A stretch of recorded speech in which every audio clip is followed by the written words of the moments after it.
రైతు సోదరులకి శుభవార్త.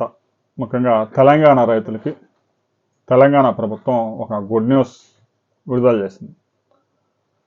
ఈరోజు ముఖ్యమంత్రి రేవంత్ రెడ్డి రైతుల ఖాతాలో రైతు భరోసా నిధులు జమ చేసే బటన్ నొక్కుతా ఉన్నారు.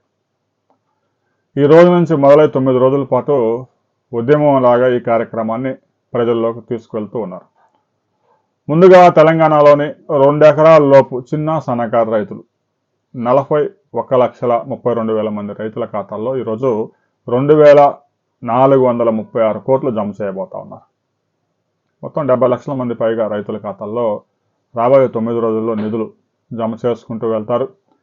ఇక 2 దఫాలుగా, ఒక దఫా 6,000 ఎకరానికి, మరో దఫా 6,000, మొత్తం మీద ఎకరానికి 12,000 రూపాయల చొప్పున 15 ఎకరాల వరకు, మ్యాక్సిమం 15 ఎకరాల వరకు రైతుల ఖాతాలో ప్రభుత్వం నిధులు జమ చేస్తూ ఉంది.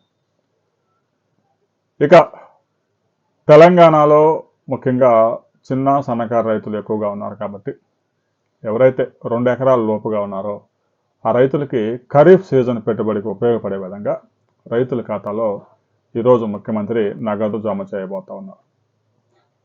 రేపటి నుంచి 3 ఎకరాల నుంచి 5 ఎకరాల దాకా, ఆ తర్వాత 5 ఎకరాల నుంచి 7 ఎకరాల దాకా, 7 ఎకరాల నుంచి 10 ఎకరాల వరకు, తర్వాత 10 ఎకరాల నుంచి 15 ఎకరాల దాకా ఉండే కొద్దిమంది రైతులు, గ్రామానికి 4-5 రైతులకు మాత్రమే ఉండేది 15 ఎకరాలు, అంతకంటే ఎక్కువ ఆ రైతులకి జమ చేయబోతా ఉన్నారు.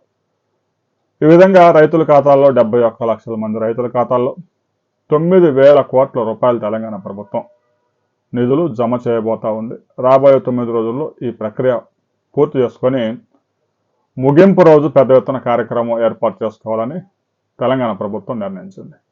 ఈరోజు ఖమ్మం జిల్లాలో ముఖ్యమంత్రి రైతు భరోసా కార్యక్రమాన్ని ప్రారంభించే కార్యక్రమం భారీ వర్షాలు, అతి భారీ వర్షాలు కారణంగా వాయిదా పడింది. పొలాల్లో భారీ సభ ఏర్పాటు చేసుకున్నారు. అక్కడ అతి భారీ వర్షాలకి వరద నీరు వచ్చి చేరింది. దీంతో కార్యక్రమాన్ని వాయిదా వేసుకున్నారు. కాబట్టి 9 రోజుల తర్వాత రైతుల ఖాతాలకి నిధులు మొత్తం చేరిన తర్వాత ముగింపు కార్యక్రమం ఘనంగా చేయాలని నిర్ణయించారు. 9 రోజుల తర్వాత మరిన్ని రోజులతో మరో వీడియోలో మనం కలుసుకుందాం.